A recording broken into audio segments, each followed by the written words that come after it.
Hi, welcome into another edition of One on One. I'm Randy Lee with Greg Davis, who's in his 8th year as the WKU tennis coach. Hey, I'm used to being over in that chair. This is a little different for me today, Randy, but glad to be here with you. Your seat is much hotter than mine, Yeah, let me tell you. Okay, I'm ready. Greg, let everyone know sort of your background, where you grew up, and what kind of family you had. I grew up in Springfield, Ohio.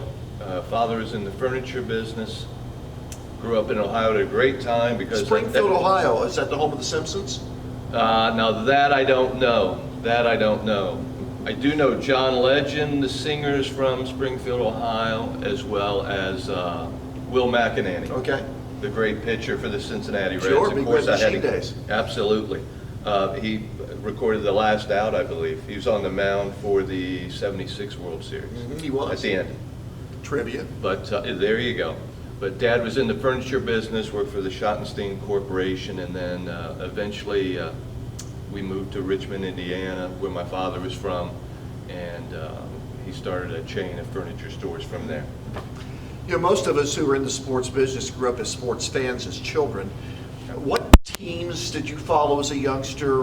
What players did you like as a young kid growing up in Ohio? Oh, that's an easy one. When you grow up during the heyday of the Big Red Machine, that would be Pete Rose, obviously. Was somebody that was kind of the poster child for kids in Ohio, especially since he was from Ohio, as well as Johnny Bench. You know, growing up being a catcher and watching Johnny Bench, that was also something that was very big coming up. With my family being from Indiana Hoosiers, Bob Knight was very big. So unfortunately, I'm not a big Ohio State fan. That's okay. Many people, you're either all in or all out when it comes to Ohio State. Yes. You got that right. Now you're a tennis coach, okay? Yeah. You haven't mentioned of all those people you said were your favorite, you didn't mention any tennis players. So how did you get involved in tennis? When did you become a tennis fan? When did you become a tennis player? Hey, when my baseball career was over, I needed another sport, so that would have happened at about 13 or 14 years old, Randy. So when I became a tennis player, and had some really good coaches growing up in the Indianapolis area there. Some would produce some high-ranked professional players, so that's what got me started around that 13, 14-year-old age group. Apparently, they taught you the old school game with a conventional grip and power tennis to come to the net. Yeah. That's still how you play all these years later. Absolutely right, man. That's how we did it back then. You know, most tennis players go through that progression where you start in the baseline and then you learn baseline play and then going to the net. I was the exact opposite. I had to learn staying back later in my career, being a little bit more patient. Believe me, he always bucks trends. Yeah, exactly. I've known him for 8 years. Yeah, there you go. Greg, you grew up in a family in the furniture business. Yep. So your father was not a coach of any sport. How did you get into coaching? Who inspired you to go down the path that you've traveled? That would be a couple of people. P.A. Nilhagen, who played tennis here. At WKU? At WKU, Swedish guy, still in Indianapolis, still teaching in his 70s, unbelievable. And guy, college-wise, it would be Chuck Creasy, who's still coaching, and he's the head men's tennis coach at the Citadel. And I worked camps for him during college, and I thought, you know, this is something I want to look at doing later on in life. So. Well, it's worked out for Greg Davis. He's his 8th year here at WKU, but he's had great success at many other institutions, many wins, national championships. So you have a lot of memories. Of the memories you have here in your soon-to-be 8th year, what are a couple that are above any other? A couple would be beating your alma mater would probably be one of them, Marshall. I had to bring that up at Marshall, and they were an extremely good team that year. I would say that was a big one. Winning 18 matches in one season was a huge highlight. And I'd also say the first win I had over Middle Tennessee State. It's that always was here. good. Yes. that was also a big one. That was a hard-fought match. That could have gone either way. So we've had some good wins. The North Texas was ranked in the top 75 at the time, and we beat them on the road. That was also a huge win for the program. But your career here is more than just individual matches and memories. It's a consistency overall that has happened here in the previous 7 years.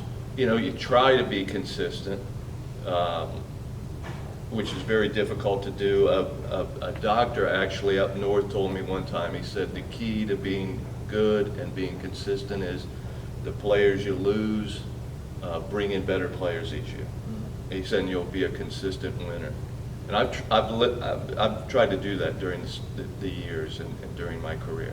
It's not always easy. No, that's for sure. Greg, how about some of your hobbies outside of coaching? Oh, geez. Hobbies would be music. I'm a foodie like you as well. And, you know, you say outside of tennis, when I get a chance, I do like to go on the tennis court and hit tennis balls. Unfortunately, during the season, it's very difficult to do, but that's something I still enjoy doing from time to time, getting a chance to hit with people. Greg and I are the reigning champs of the Jimmy Fikes Cup. That only was a 1 year, 1 match event. Yes. We won it though, and we are still waiting for that comeback. Yes, exactly. I don't know when it's going to happen, but hopefully we'll have another comeback on that. We almost lost Coach Davis that day. Yeah.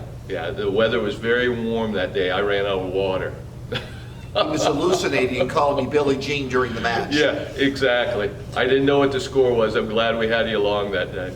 This is Greg Davis, WKU tennis coach. Now, for those of us who know you, we see you walking around, and you know a lot of people have the earbuds.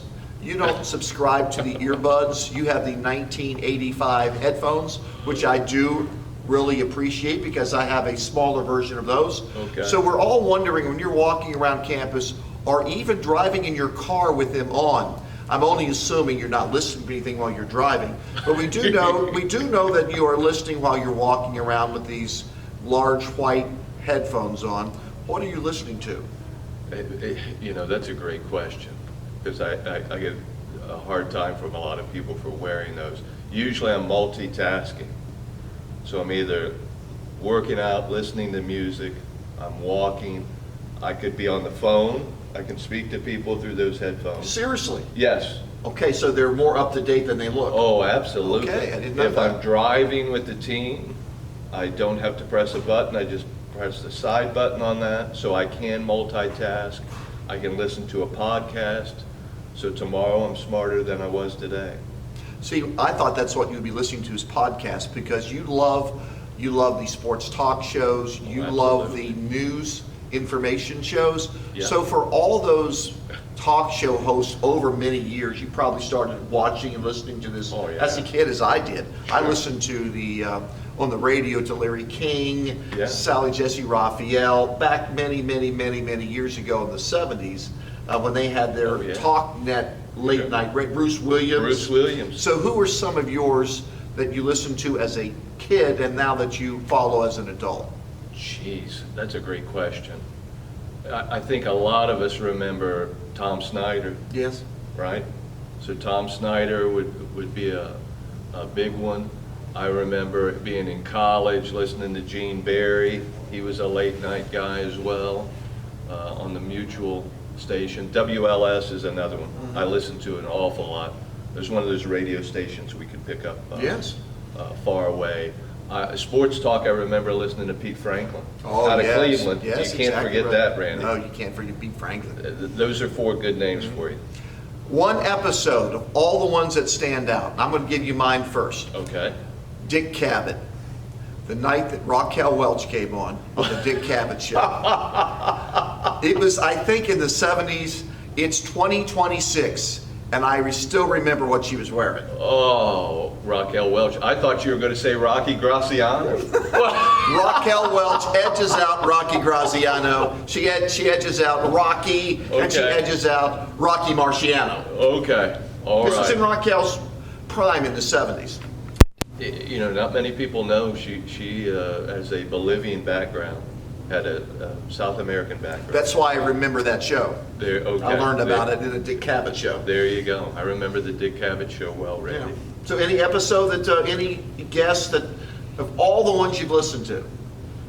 All the ones I listened to, you know, I remember the Roy Firestone shows on ESPN. Okay, yes. I remember the early Jim Rome shows on Talk 2 on ESPN2. Yes.